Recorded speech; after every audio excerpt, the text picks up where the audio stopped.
It's like those vacuums that go Like a around the house. Roomba for And they cleaning just the ocean. clean for you. And you're like, thank you, technology, but one day are you going to kill me? Will this vacuum turn into like a transformer one day and just slice your throat?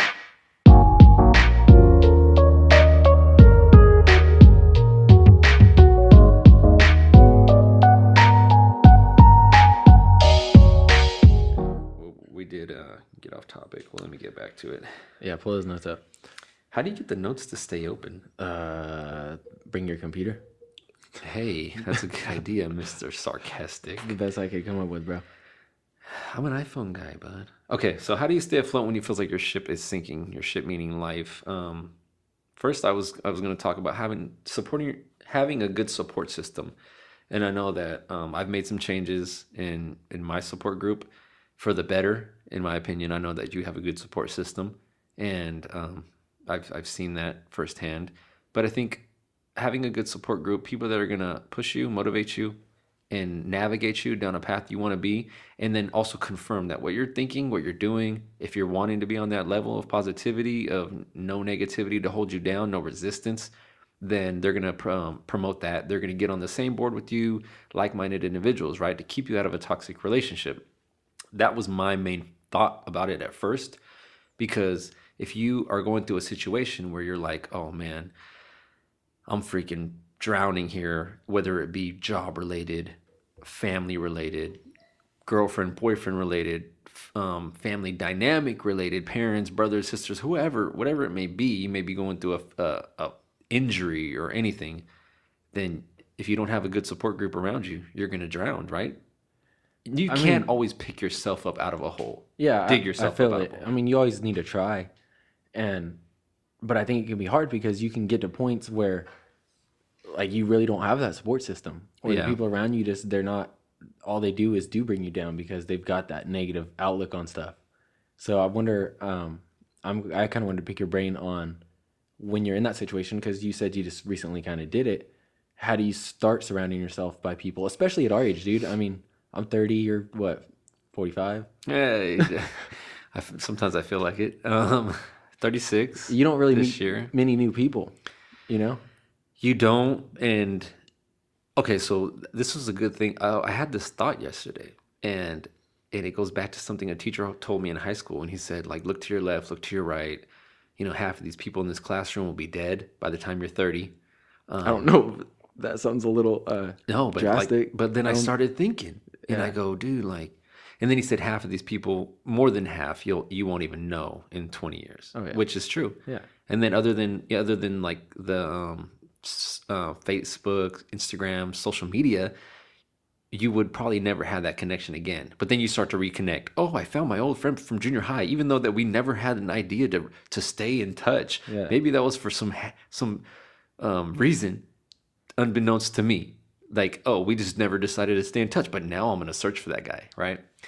So I think he said that, and then I was kind of like, what the hell? This guy's tripping. And then I started thinking about it the other day, and I go, you know what? Friends and acquaintances are two different things. I was trying to explain this to my son. Friends are people that are going to keep you out of a fight. Friends are people that are going to tell you to do the right thing. Friends are people that are going to say it's not worth it to do this, be the bigger person, walk away, or give you advice that actually pertains to you and it's going to help you. Acquaintances are going to be the dudes that are like, fuck that guy up, we got your back, and then be the first ones running when you're in the fight, and you're like, oh shoot, my friends are gone. It's like, we were never friends. Hell yeah, dude. We're acquaintances, bro. And that's a good line to draw, because you definitely don't understand that when you're a kid. No. It's so hard to tell. You think everybody's your friend. For sure. You know, all your boys that you go to parties with and stuff, like, you think, oh, these are my boys. These are my friends. These are like the guys that are going to be there for me. And that is not the case, dude. And I don't know at what age you can start figuring that out. I guess you got to get in those situations where you get abandoned in a fight to kind of start learning that. Yeah, by learning by, like, life is the best teacher, life's lessons. Yeah. So, you know, if you get in a fight and get your ass kicked and your friends are nowhere to be found at 15, then you're like, hey, those aren't my friends. Or if you're in a bar at 21 and you're like mouthing on to some dude, and you're like, well, you know what? Let me come back with my friends. And then you're like, where did they go? Where's your friends now, bro? You know, like, I got my friends. and they're right here. Just typical douchebag shit. But yeah, but that, and what's funny, dude, is that dude, because I've been like almost in that situation, not where I was the instigator, but where I think we've I had all a been the friend. instigator at least once. I have or a couple twice. friends. Well, they were acquaintances that I thought were friends, Right. but that were that guy that Right. they would talk you into a fight. They'd be talking shit to somebody and get you into a fight, and then they're gone. Yeah. And That's I not a remember friend. this guy who I'm not going to name. We were at a bar in downtown Ceres, Nashville West. Oh, back in the days. Just starts, and we were like not even by him, and he's talking shit to like this big biker dude. Right. And next thing, I kind of look over. I think we were playing pool or something. I look over, and this dude like gets up and throws a chair down and gets in his face, right? And then we come just walking over, not like, because we know this guy is like over there probably saying something fucking stupid, dude. So we go over Mouthing there, off. like, kind of just like, hey, dude, chill out. Like he's drunk, he's stupid. Like leave him alone. Right. In a And, bar. yeah, and then Makes and then sense. the big biker dude starts getting in my face, and my couple other buddies that had walked over his face, and his buddy stand up, and they wrecked us. There was like 7 of them, and there was me and my 2 buddies, and the dude that we came to save was gone. So they fucked you guys up, They dude. fucked It's us like up, dude. Like threw the chairs at us. Hell's Like, Angels They getting could have killed fucked us up in that And one So they movie. like did us a favor by not fucking Bronx killing us. Tale. But that was like a fat learning experience, dude. life will teach you lessons on the daily. And I was thinking about it driving around. I go, I've only had like 3 good friends in my life, other than family, and family has come in that same system too, where it's like they've egged you on. They were like, yeah, fuck that dude up. We got your back, and then they do because they're family. And if you get beat up together, you get beat up. And then you live to tell a story about how we got in a fight, or if you win, you win. And then you use those as your glory days when you're talking to the younger cousins. You're like, yeah, we used to fuck people up. But you know what? You guys don't do that. Yeah. It's not worth it, right? So I had a 3 individuals that really came in my life, and I was coming in at a time, and this is why I speak to how to stay afloat when you feel like your ship is sinking. I come from the era where wearing glasses, you were called a nerd. If you wore braces, you were a nerd. I have big ears that stick out. I have a big nose, and so it's like I came through a fire of ridicule, whether it be acquaintances or family, and people crack jokes. But when you are insecure about insecure about anything, whether it be your looks or how you dress, your personality, people would be like, "Oh, why do you say the weirdest shit?" And I'd be like, "Well, 'cause that's what I think in my brain. When I think in my brain, it spills out into my mouth, and that's just what I'm saying. What do you mean?"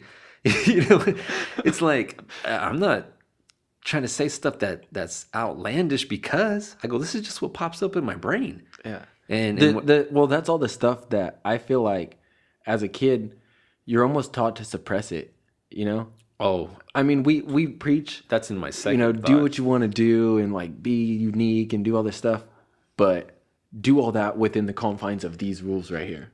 Yep. And so you start kind of realizing like, oh, I can't say this, or I shouldn't say this, or You're I shouldn't do that. self-conscious of the things you say or do, because how you're going to be judged based Yeah. upon it. And it goes directly, and it's funny that you say that, because it ties into that book I'm reading, The 4 Agreements by Don Miguel Ruiz.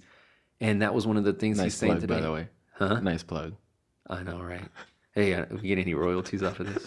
No, but I mean, so just reading that book, and it's stating all kinds of stuff that you're saying. Basically, you're just backing up what he's saying, and it's just like society forms laws, and it formulates these laws based on who knows what, and then you grow up as a child, and you're like, well, I have to follow these laws in order to be governed within the right system. Like if I don't, I'm gonna be looked upon as like an outcast or an outsider. And so who's to say, wearing baggy pants makes you a thug, or getting straight A's makes you a nerd, or wearing glasses makes you, who comes up with all these rules, these laws for you to have to question yourself? Like when people would be like, fuck, why would you say that? That sounds weird. What's going on up there in your brain? And I would be like, well, maybe I shouldn't talk anymore, because every time I do, somebody says you're fucking weird. And or like, I know I didn't want to wear glasses after. I was like, well, I want to get contacts, and it just made me uncomfortable in my skin, where if I didn't have a good support group around me, like my parents and family, that was like, ah, forget all that. You know, you're cool, you're good. You know, you don't have to always fit in. And I think as you get older, you start to try to instead of fitting in, you just want to fit out Yeah, per se. definitely, Like dude.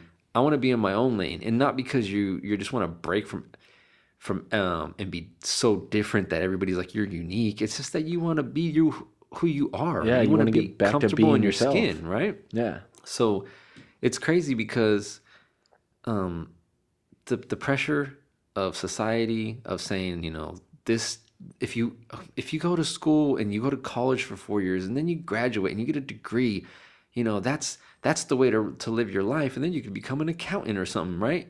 But it's like I don't want to be dictated to in that sense where I don't want to do something that I don't like, I don't have a passion for. I feel like it doesn't bring out the creativeness in me, that it doesn't bring out my personality, my uniqueness. So I want to do something that does. And for me, my outlet is talking. My outlet is relaying information that comes through my brain that I process. It's letting things out. And if people perceive it as something that it's not, then that's their fault. Because genuinely, my intentions are pure. I just want to be a better person on a daily basis. I want to be a good father. I want to be a good husband. I want to, you know, be a good son. I want to be a good person in general, you know, and like I can say, like, I'm your friend.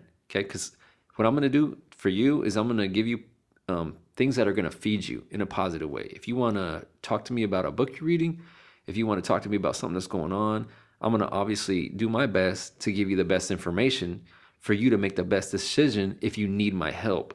If you're down in a situation, you're like, hey, I don't know how to handle this, Vince. You know, this is something that I'm trying to get out of myself. Because a lot of people feel like they don't, okay, some people feel like they don't need to ask I'm gonna outside. cut you off right there real quick. Keep Yeah. that thought because I think that's huge right there. Is I think we're taught to not ask for help, right? And instead we're like conditioned to just start bitching and complaining. Right. You know, Yeah. instead of explaining the situation and then saying, "Hey Vince, what's like the positive spin you could put on this, or what's something I could do about this?" It's just like, "Hey dude, like I come in, my manager starts nagging me, or you know, I come home and my wife just starts complaining to me, and you just start getting in a rant, right?" And Right. we've all been there. Yeah. But I think that's one of those like societal norms again that's taught us to be that way rather than, you know, open up a little bit and be vulnerable and ask for help. So, anyways, didn't mean to rip you off right there. No, I mean that's perfect. Like you couple that with all the things that work for you, you know? And so just being able to process things like is huge for me at my stage in life. Everything I do, I process it. I process how this is going to affect me. I process, is this going to be good for me? I process, will this lead me to where I want to be and keep me on the same positive plane that I'm on right now? As opposed to like I don't let negativity creep in. But to get to this point, I had to go through things. I had to feel like my ship was sinking at one point in my life. And I've always felt as a person, I was always a little bit of an outsider. I got along with everybody. I got along with jocks. I grew up in South Modesto. I got along with the gangsters. Um, got along with just the nerds. I mean, I would say nerds, and I'm talking about people call me a nerd. I feel the smart, intellectual people. Put that label I could that got put on people at that time. right, Yeah. but just like, hey, you know, that's what they'd say. Oh, you're a nerd, and then, you know, if someone. I remember this one time. This guy asked me. He goes, we were in lunch line, and he's like, hey, I need you to do some homework for me. I never even met this guy, and I go, what are you talking about? You know, it's like ninth grade. He's like, well, you wear glasses, so you're smart. And I go, all right, well, you know what? If you want me to do your homework, I'll do your homework. But I guarantee you, you're probably going to get a D because I'm not that smart in this subject. Yeah. And he's like, no, man, you're smart. You wear glasses. And I goes like, really? Like, really? Like, I thought this was elementary. I thought that was elementary. I thought we grew out of this stage. Yeah. No, it followed me. And now it's like, you know, people wear glasses with not even needing a prescription. Yeah, because now it's cool to wear glasses, dude. Oh, like, oh, braces? You're getting braces? Dude, you're so lucky. Yeah. You know, oh, what you got, Invisalign? Oh my God, are you serious? You can't even see the braces, you know? So, or if you're lucky, you know, oh, I got veneers, whatever. Pay 25 grand for some brand new teeth. And I'm like, damn. Everything's all about fixing yourself. I know. Mimi's grandma, again, I'm going to digress real quick. She got a whole new mouth, dude, implants in Vietnam for $500. Whoa, It's it's like crazy, super legit. Oh, it's legit, dude. Because she had dentures before, you know, like take them out, put them in a glass of water, but old school, old people style. Dude. Now they're just implanted in. I still need braces, so maybe I'll just go to Vietnam. Well, the other, that's crazy, dude. $500. That's like those chicks that go to Mexico and they're like, "Hey, I got a brand new ass for like $1,000," and you're just like, "Whoa!" Like, and then it either looks really bad or it just looks really good for who knows how long. It's like, is this cement fillers or It's like that South Park where Michael Jackson keeps getting different like plastic surgeries and he's just like pieces of them are falling off and he's like, "Oh, I need my doctor." Oh, that's horrible, dude. His But nose looks like the skeleton. dude, but that's like, what went on in that dude's life for him to want to change his image that bad? The people he surrounded himself with, dude. What do you think? I mean, this dude was like at the end stages of his life. He's like literally taking hospital grade It's back to injections to go to sleep because he couldn't sleep. yeah. That's But it's back to what crazy. you were saying, dude. Is that generation was all about your status and what people think of you. I mean, it still is to a certain degree, But It is, but I think it's a little we're different. moving in the right direction now, away from it. Well, picture it this way, like culture has changed, values, morals has changed greatly since your parents were children, my parents were children. But the one thing I could say is that now is in my mid 30s and you being in your early 30s, 30, I don't think I don't think there's that American dream anymore where it's like, I want to buy a house. My wife's going to stay home and she's going to be a homemaker and we're going to have kids and then they're going to have grandkids and then I'm going to retire off my pension. It's like, that doesn't exist anymore. Those days are long gone. Yeah, dude. A lot of people are they self promote, like Instagram and social media. I think you have to a certain degree. I think people have figured out that they don't want to do what their parents did and they don't want to do what their grandpa did or their grandma. And it's like, nah, my grandpa was truck driving. Look at our job. Yeah. Look how hard it is to get a driver now. I interviewed like 5 people in the last 2 days and they're just like, yeah, I guess I can be a truck driver. I'm like, no, do you just come work for us? It's awesome. They're like, oh, I guess if you need me that bad, I got my license. So, and it's like, I wanted to be a truck driver. I was like, there's the beer guy. I want to drive that big ass truck. I want to deliver beer, and I just want to be that dude that people walk by and like, there's the beer guy, right?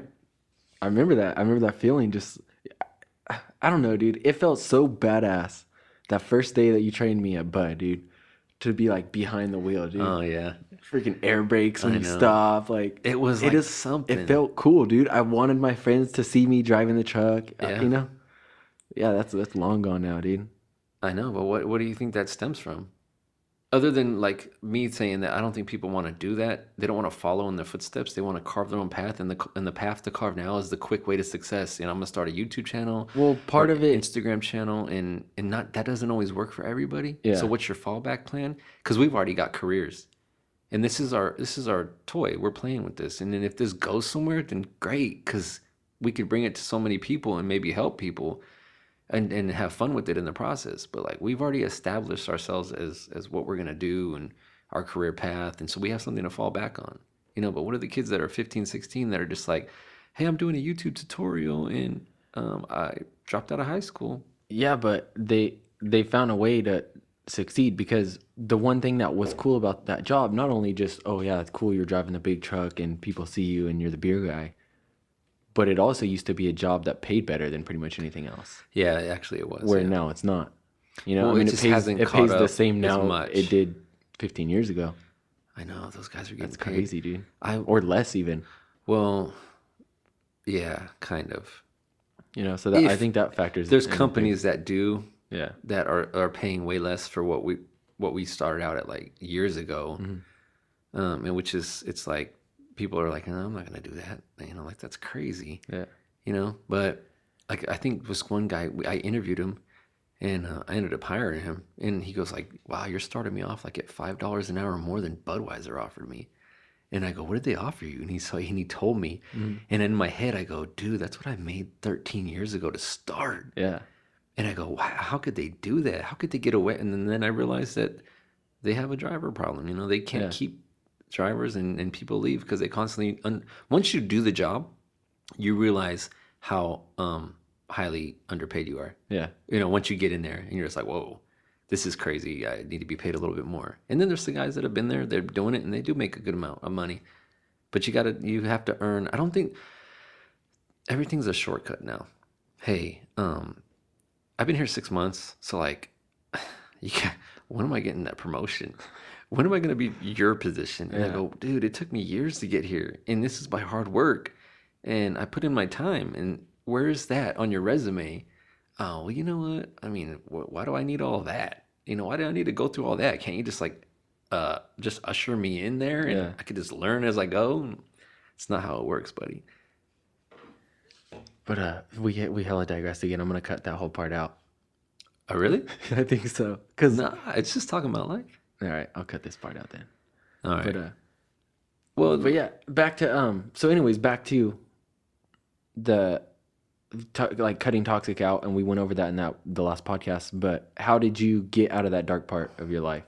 So, for someone listening that's going through that dark part of their life right now, Yeah. how can we give them a little bit of hope moving forward? Because, I mean, you're gonna get out of it.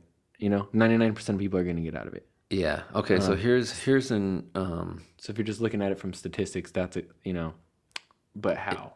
if you can withstand some punishment, which you'll go through, just life, just throwing stuff at you, and you're just like trying to juggle it all at once, and you're gonna drop some stuff.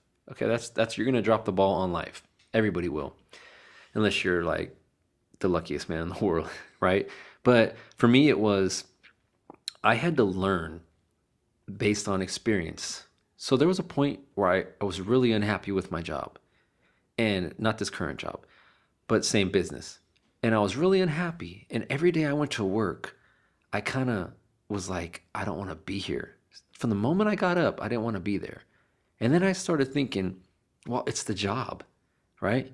It's the job, and it's driving me crazy, and I don't want to do this anymore. And it was like overnight it happened. And I think because this is like the initial stages of YouTube and stuff, and I started thinking, now that I think back on it, it's because I started seeing other people doing other things that I wanted to do with my life. You know, when I started reading men's health magazines, I was like, well, I want to be in these pictures, and I want to be running an obstacle course. I want to be, posing for a camera ball and promoting a protein shake and get paid for it and travel the world. Well, so I was taking that and I was using it at work, and I was like, I hate my job waking up. And then I'd go home and I'd complain to my girl, and I'd be like, I hate my job. I just don't have a passion for it anymore. I'm tired of it. I want to move. I just want to move out of where we live, and I want to try something new. And so she supported me 100%. And she goes, all right, we'll quit your job. We saved up money. We moved down to LA, which was probably the worst decision I have ever made in my life. Right into the heart of Northridge off the 405 highway. And I go, I'm going to be on unemployment, and I'm going to chill here. And she was working, and we had money saved, so we weren't hurting. And where we were staying, it was this apartment, and it was like, I mean, just so expensive. And we got there, and like for 30 days, it was cool, and I didn't work. And then I started getting bored. And then I was like, well, I feel like I need to be doing something. I went on hikes every day. I've done what I wanted to do. I've slept in. All this stuff that I was dreaming about when I was miserable at work, right? So then it was more to the point of like, all right, well, this isn't working. So I better fucking find a solution, because I'm the one that picked us up and moved out here, uprooted the family and moved out here. Yeah. I wanted to go to school down there. Found out that was going to be harder than I thought possible, with CSUN down there. And it's like, you don't just walk in and like MJC and be like, hey, where can I pay for some classes? Who are you? Where's your transcripts? I don't have any. That is huge, because I think a lot of people think that, like the nursing movement, I guess I would call it. Everyone wants to be a nurse right now. And they think like they'll drop shit. I'm just going to go sign up at MJC and start taking nursing classes. Yeah. Yeah, you got like 2 years of prereqs, bro. Oh, for sure. You don't even and then realize. Once you get those knocked out, you can enter the lottery and hope that you hit it to get into the program. To get in the program for free. Yeah. Otherwise, you can go pay. Because MJC had a lottery. Because my wife went through that whole thing. She was prerequisites, did all her stuff, and this is like during the course of the time we went to LA and came back. And she did everything before. She did all her prerequisites, did all her schooling, and then she couldn't. It was like literally like the worst day ever. So like 4 out of her 5 people that she knew in her circle got into the lottery at MJC, and she didn't get it. And it was like, oh, you can wait till next time. And they were all in it, like in a circle, kumbaya, like we're all gonna get in together. And then she didn't. Excuse me. She was like, well, I'm not gonna wait, and I'm gonna pay for it. I'm gonna pay for it, and I'm gonna go to school. And I was like, hey, I'm working, I'm making good money. Do that. And then once she did that, that's when we decided. That's when it's kind of like once she did that and completed it, it was my time to be like, I'm tired of working. I don't like my job. Yeah. I'd hate it. I come home every day. I was complaining about my knees or my back or this or that or my job or coworkers, my bosses. And I was like, then I was like, let's go. Let's get out of here. And she's like, let's go. And we moved down there. And her parents actually moved down there with us. They, like 6 months later, we all kind of made this plan to go down there. And because they were originally from LA. And so we go down there. And I get bored, and her uncle's like, hey, I need a part-time worker for FedEx. And so I'm like, all right, So I'm working part-time on the truck, and then all of a sudden, like the first week I'm there, the guy that he has me helping, he's like, hey, I'm quitting, and I'm going to Las Vegas. And I go, all right, whatever. So then, I didn't think down the road. And then all of a sudden her uncle's like, hey, I need a full-time driver for FedEx, and you have a Class A, and what do you think? And it was like literally salary, no benefits. But you know what? He's a cool guy. So I was like, yeah, I'll do it, man. I'm bored. I'm bored at work. So I do this, and then I realize, like, damn, I'm right back in the workforce again, and I'm doing this crazy-ass job in the middle of LA where I don't even know where the hell I'm going, and I've got 100 stops and 30 pickups, and I'm just like, all right, fuck it, time to learn on the fly. And just so going down there doing that, boom, boom, boom, you're delivering, it's so chaotic down there, you don't realize that you're hating what's going on. Yeah. Until like one day I finally sat down. I was like, I miss home, and I realized that my previous job, I didn't actually hate. It was more of I was just like mad because I wasn't living the life I wanted to live. And by going to LA, and it was fun down there. It was good times. I'm not gonna say it was all bad. It's just it wasn't meant for us at that stage. And I was like, I want to go back home. And it happened to be that I just called, and I called the company out here and said, hey, you guys looking for a driver? And they're like, yeah. And I was like, just get me down there. Give me an interview. Once you give me an interview, you guys want to hire me. And they're like, no, we're doing the interview right now over the phone. We like you. And I'm like, yeah, get me down there. I'll go do the drug test. And it was like, things started to fall into place. Yeah. Then I was like, all right, I came back. My girl's like, she had to stay down there for like 2 months with my daughter and my son because they were still finishing school. And then I came back, stayed with my parents for like a month. And then, just got my job and started working. And then with the whole new mentality, a whole new outlook on, I've tried the whole moving, I've tried relocating, I've tried a different job. None of that worked. And you know what it was? It's because I was looking externally for happiness instead of internally. And when I started to dig deep internally and be like, I made a bad move and recognized it, that wasn't a good move, but you can fix it. And you can adjust to it, and then just start surrounding yourself with better people that are positive, and start associating with people that are motivated, and you become your circle. Like I tell my friend, my son, look at the 4 or 5 people you surround yourself with. I go, that's a reflection of who you are. They're you. So when you look at them, you're looking at yourself almost in like a mirror. And once I realized all that stuff, and I was younger when this all happened, I was still late 20s. But once I realized, like, you can't find happiness externally. Money won't buy you happiness. All the materialistic stuff in the world ain't gonna buy you happiness. It all has to come within, and you have to recognize. And when I really started having peace was when I just said, enjoy life, because it can be all over in a second. Yep. And I don't want to sit here and regret or sit here and be remorse, like, oh, I didn't get this, I'm missing this, I'm not doing this. It's just like, be grateful if my day consisted of going to work, coming home and playing basketball with my son in the driveway, then that was a good day. Dude, that's a win. Like, Yeah, that's a huge win. exactly. And it was all about my mentality, changing that. And you have to have humor. Yeah. Throw some humor in it. Have fun with it, you know? But I think embrace the bad too, dude, because yeah, you have when to. bad things happen, like in your notes, I know you talked about that Michael Bay movie. No, it's the Michael Douglas movie, Falling Down. Oh yeah, where he goes crazy. Yeah, dude. His car breaks down, he goes crazy, kind of. Yeah. Yeah, and we've all been there. Yeah, Right? Where my car you actually let- did break down on the freeway in LA.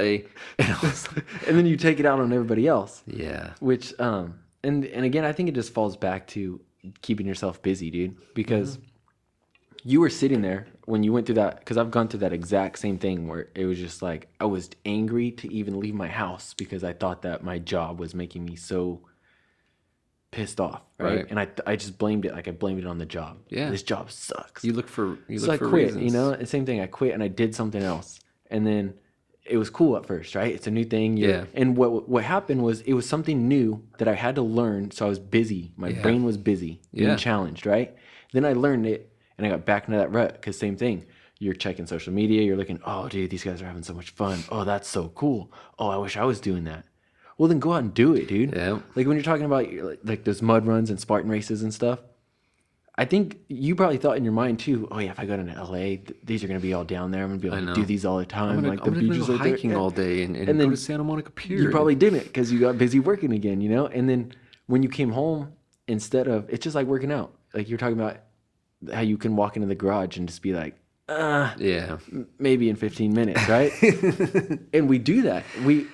It doesn't matter whether psych you want to yourself start a out. business or whether you want to start a project or do some art or go have dinner with your wife. You'll be like, oh yeah, maybe in 5 minutes we'll do that. Or maybe tomorrow we'll do that. We'll just go do it, dude. You know what that is? What you're alluding to is something I'm reading in a book right now, and this dude talks about resistance. And he says you put parameters on what you can do because you psych yourself out.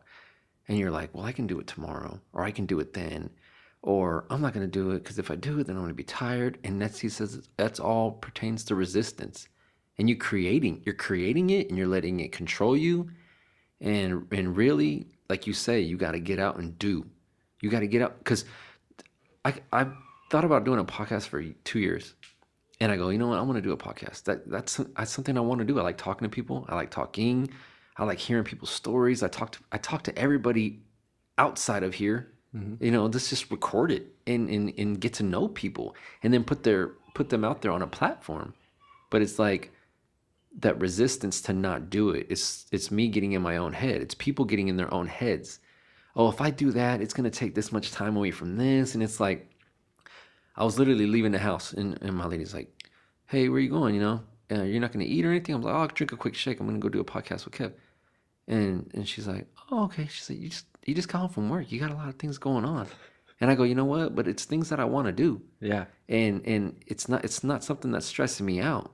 I like working out. I like podcasting. I like going to work. When you love to go to work every day, and then you do something like you know that feeling when you have a goal and you achieve it, no matter what the goal is. You could be mowing your yard, you know, and then you're done mowing it, and then you're looking at it and you're drinking a beer, and looks so badass, you're just like, you know? I did that, you know. I did that. You know, look at that man. It's just like this funny meme I seen. It's like this dude's looking out of a window, and he's like, "Oh my god!" in shock. And it's like when a dad sees a yard that's mowed or something. Yeah. And I'm like, "Yeah, that's me." And I'm literally driving down the street like, "Damn, that's a nice ass yard," you know? And that's a good analogy too, dude, because like my neighbor, when my parents lived here, they never took care of the lawn, dude. It looked like garbage, you know? That little piece of lawn Yeah. outside. It Dude, was just that all, lawn- I it was pulled all up and I was like, yellow and full of weeds. I was like all over that lawn. I pulled up and like, look at Kev's grass. Dude, It's it so looks green, so and it's like badass right now. perfectly mowed, and not a clipping is out of place, and it's got the tan bark. And then he's in the court, like the perfect setting in the court, and his house is right there, looking at everybody's like, yeah, look at my yard. You're just like king of the court, dude. Well, the neighbor, he even pointed it out. He was like, "Oh, your lawn, it looks like really good." And I was like, "Oh, you know, thanks, dude, thanks." And then I see him out there the next weekend, like putting in hella work on his lawn, pulled all the weeds. Like I think he was fertilizing it, watering it by hand, you know, to get every little last spot. Maybe you motivated him, That's what I'm saying, dude. But or you made him feel like shit so bad. He's like, "Oh, my yard sucks." But I think when you just take charge on that's that's a tiny little thing, but when you take charge on something like that and you show someone that we're not best friends or anything, but we talk and like I care for him. I'd look out for him if I thought something was going on over there. He's my neighbor. Yeah, for sure. And I felt like I had a positive influence on him because he's been out there taking care of his lawn ever since. It makes you feel like a sense of accomplishment. And him, even like you see him, he feels good about it because now his lawn's starting to look better. And Okay, all it took was a little motivation from like someone in his circle, Think about that. And what you just said right now, because I directly ties in. You know what I could have done? It was a lot of work to get that lawn looking good, dude. It looked like garbage before. I could have instead of. Are you justifying your hard labor right now? Because I'm just trying to make a connection to what we talked about earlier. I just as easily could have been like, "Oh man, my parents fucked this lawn up. Like, it's not even worth trying to fix anymore because they let it get so out of hand." That is a negative mindset. And I could have done that, and then he would have been cool with, all these lawns in this area. They must have planted the wrong grass or something. Because maybe he's trying to save water. I'm gonna try to save water too. Yeah, and so you'll latch onto that negativity and you'll mimic it. So yeah, I mean, you don't want to be that fake positive guy. We talked about this before, that fake positivity or whatever. But you do got to try to look on the bright side of most things when you can, dude. Well, everything has a like they say, the yin and the yang. Everything has balance, good and evil, right? Mm-hmm. But for you you can't escape negativity, but you can embrace it and then use a better mindset to face it. Like, hey, I know that's negative, that's messed up, that's gonna affect me in a bad way, but I'm gonna flip that negativity. And I'm gonna flip it on its fucking back and punch the shit out of it in the boom, and then beat it with as much positivity as you can, and then hopefully eventually you knock it down. It's like those missiles that are coming at the fighter jets, and they're just like the heat-seeking missiles are chasing in. It's like, oh, you gotta intercept that. Well, you know what? You gotta do that with negativity. Is just intercept that negativity and bam, blow it into small pieces. Because what you did with your neighbor, and it may not trigger another person, but it started with you and it affected him, is that he's like, oh, your lawn looks nice, I'm gonna do my lawn, and then you're just like, hey, he took something out of your lawn, out of you doing that. And it's not necessarily the lawn that we're talking about, but it's the motion that you set forth. Yeah, right. It's to be like, hey, like Kev's doing something good, and it doesn't matter what size or how big or small the details are.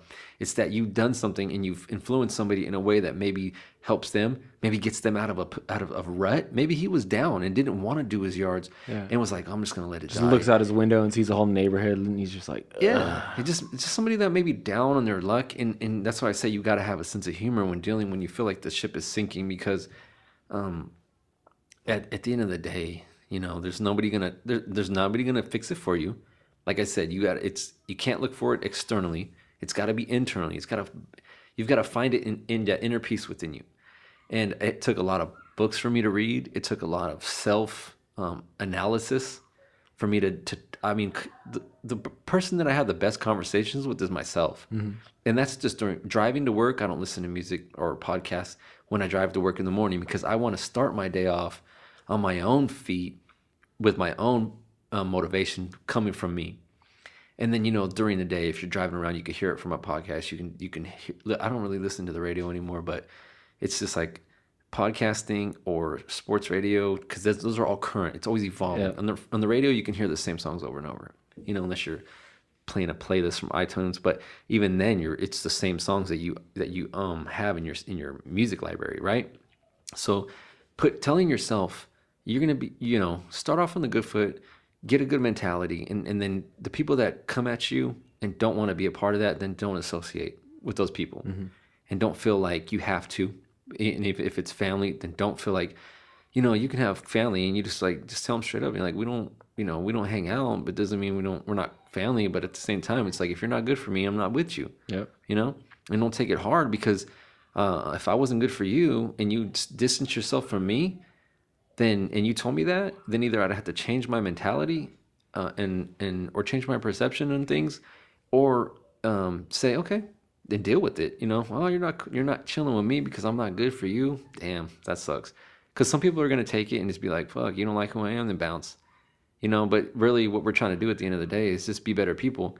So if somebody has a problem with you trying to be better, and distancing yourself from people that don't bring out the best in you, then at the end of the day, you don't need those people. Yeah. People will judge, make assumptions, criticize, and you know what that stems from? That stems from inner. It stems from inside you. You're not happy, Yeah. so it leads you to criticize other people or other people's actions or judgments.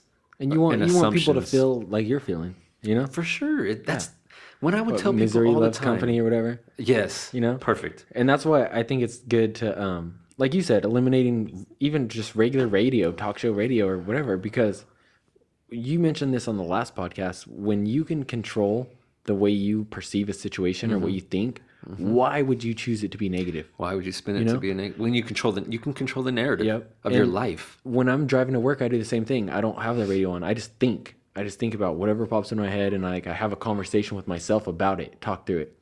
And I noticed that when you're just talking to yourself, it's so easy to be positive, dude, know. and to think, and be It's crazy, optimistic. huh? And then I remember there's those times you get to work, and immediately you have someone that starts with something negative, and it's just like you just like nope yourself out of it. You're like, Like, bro, dude, I just come hyped myself on. up for the last 30 minutes on my way to work. You're just Do like not bring me down right now. you got the Rocky theme song playing in the back of your head. He's running up the stairs, or he's punching the meat cow hanging. He's running through the streets of Philly, and then you get there, and some dude's like, "Man, can you believe this shit?" And you're like, "No, bro, I was in the zone right now. You just came and you just fucked up my circle, and you mess with my inner peace and my happiness. And you know what? It's all good, because I ain't gonna let that bother me. But you need to find something that's gonna not." I mean, it's 7 a.m. Or it's stay in 8 your little a.m. corner over there, because From people, there's people that I walk in and he's like, "Hey, what's up, man? Good morning." And they're just like, and I'm like, "No way. It's too early. What happened over the course of your sleep allowed you to wake up and be this miserable? Yeah. Come on, man. Really?" And it's like, I'm Mr. Happy, and nobody wants to see that walking in the morning with like some coffee or something. "Hey, what's up, man? Good morning. How you doing, sunshine?" "Oh, I'm good. I'm good." "Oh, oh yeah, last night I did this, or I watched the movie," and everybody's just like, what the fuck is that guy so happy about right now? Hey, I'm just high on life. I'm happy to be alive. I'm happy, like just thinking about some guy at my job was telling me one of his family members got killed over the weekend. It was a young person. And I go, dude, life can be so different. And to be, people say you're 36, you're 30. Man, you guys are babies. You're young. I had lunch with the guy today. I took him out for his birthday, one of my drivers, and it's like, hey, his birthday was Friday, and I go, "Hey, man, let's go out to lunch. I'm gonna take you out, for your birthday." And then we was talking. I'm like, "How old are you?" He's all 25, and I was like, "Damn, I was 25 like 11 years ago." And then I started thinking like, but you know what? He has a good head on his shoulders. His mind's in the right spot. And at 25, mine was too. So we related to stuff, right? But it's like, life can be so different because that kid that got killed over the weekend, even if he was on a bad spot in his life, he didn't get a chance to be able to reflect, take all this in, process information, and then have the ability to make a change. Yeah. Either by something he did or being in the wrong place at the wrong time. And that's like, and then the people that gets affected by that, how do they react? Do they start a downward spiral? So it's just like a cycle. It's a vicious cycle. Life is a vicious cycle because everything outside of you is evil. There's wars, there's robbings, there's killings, there's rapes, there's everything that's out there, and it's pretty much evil, right? Except what you do. Everything you do, you have control of, unless you don't have the ability, and you've got like that movie where the guy has like 13 or 20 different personalities. Yeah. Which I is mean, we're talking extreme circumstances. exactly. Which So we're not qualified to majority- give advice on that kind of stuff, Nope, anyways. no way. But we're majority just of talking about people- your average, majority of people, right, that are living right now, average Joe Schmo like me and you, like right now, if you just threw down your headset and you're like, "Fuck this podcast, dude. I'm sick of you. Get out of my house." And I'd be like, "Why? What did I do? What the those fuck? fucking glasses, Vince, and those weird ass thoughts that you keep fucking talking, You're dude. such a weirdo." And you know what? It's like, you're not weird. You're just different. You're in your own lane. And like everybody's like, there's the carpool lane, and then there's 4 other lanes. You know, maybe there's another lane for other people. Sometimes you pass people on the Sometimes shoulder. you just boom. Hey, exactly. I used to do that when I was like 17, coming back from Stockton, and my cousin in my mom's station wagon. I'd be like, "Traffic? What's that?" Hitting the shoulder, and the gravel's flying up everywhere, dude. And he's just like, "Yeah, go faster!" And you're doing like 100 miles an hour, and the shocks are just like. I've lived that life as well. Hell yeah, dude. But don't, like, at the end of it, don't be like Michael Douglas and falling down. Yeah. Don't lose your shit. And I mean, that was just like a spiral of things, and the dude couldn't take it no more, you know? Couldn't take it no more. And if you haven't never watched that movie, I suggest you go back and watch. It's like mid-90s. Oh, it's old, dude. Old school, bro. But I'm old school. You've seen, like, he looks so much different now. I know. Well, they tried to make him look older in the movie. Yeah. And he was like so young back then. He plays like a perfect bad guy, dude. Yeah. You know? He just got that look to him. He just looks evil. Yeah, he's got that like. But in that movie, he looks like just like an innocent I know. kid almost, dude. You know? I know that like they tried to make him look old, but he just looks. Comparing him now to then, I wish we had like a monitor I could put it up and look at it. That'd be sick. He looks so different, dude. Yeah, but I mean, yeah, I think that you highlighted the biggest thing is you got to start with yourself and then build the people around you. You know, make those connections with them when they're being positive. And if they're being negative, then it can be temporary. Step away from it for a little bit. Just like stepping out of social media. For sure. You know? Which I did recently, and it was amazing. Uninstall your Instagram for a little bit. You know? You need to You reset. don't have to delete it. You don't have to delete all your friends. You don't have to do any of that stuff. Just take it off your phone and stop looking at it for a week. You did that recently, right? Yeah, dude, that's the whole reason I started making videos. Was as soon as I got off Instagram and like wishing, oh man, that guy makes cool videos. I wish I could make a cool video. Right. Oh man, that's so cool. Then when I was not looking at it, I was like, I had time, you know, because what else are you gonna do when you're not playing on your phone? You're gonna actually go out and like do something. I got a camera. I played with my GoPro. I like cut up a stupid little video that sucked. I finally edited my video from Hawaii with my wife from 2015. You know, like. Like it's in the archives now. But no, dude, like you get so into that deepness of just shit that why did I not edit that video from 2015? You know what I call it? I call it unnecessary clutter, right? It's like your shelf is full of just stuff, or your desk is full of stuff that you don't need or you've done and you just need to file it, right? To move on to the next thing. Because if you have papers from 3 years ago on your desk, it's like, how can you focus on the now? Yeah. Because you're constantly like, what was I supposed to do with that paper again? You keep going back to it. Yeah. It's called, for me, you pick it up and you put it on the top of the pile. Yeah. And then it just gets buried again. I gotta remember to file this tomorrow. Yeah. It's like, hey, no, let's then the file next it right day. now, motherfucker. File it now. Exactly. Right. So it's like, I can't, the people that are hesitant on things, I can't work with them anymore. I'm like, if you're not on this idea, you're out, because we got to go. We got to do it now. We got to be efficient. We got to just move. Because time for me, even though it's time is whatever you make it, it's like I want to spend my time doing stuff that I want to do. I don't want to spend my time cleaning up unnecessary clutter for my life. Yeah. You know, I don't want to be like, you know, like you say, you remove social media, which I did too for a long time. And I was like, it did allow you to have more time, and it allowed you to focus on things, you know? And that's why I'm saying I'm trying to read 1 or 2 books a month and stay off social media. Of course, visit it when I want to, but control it where it's not consuming me, you know? To be like, I want to soak up knowledge and I want to read. And I mean, going back to reading, it's like I was looking at a PDF on the computer and I go, why am I reading this? I was like, just buy the fucking book. Yeah. You know, and it's like, oh, you know, sucks reading on the screen anyway. Went back to the original premise of Amazon was to buy books. Yeah. The library of Amazon. Hell yeah. So, but yeah, I think staying afloat, man. And it's one of the hardest things to do. But if you have a good mindset behind it and you get your mind right and just focus and be positive, you can keep that ship from sinking. Hell yeah. Cool. What do we got for next week? I don't know. All right. Well, we'll wrap it up here, then we'll figure it out over the week. Yeah. You're out of town this weekend? I'm out of town this weekend, bud. All right. We'll drop it Saturday and record next week sometime.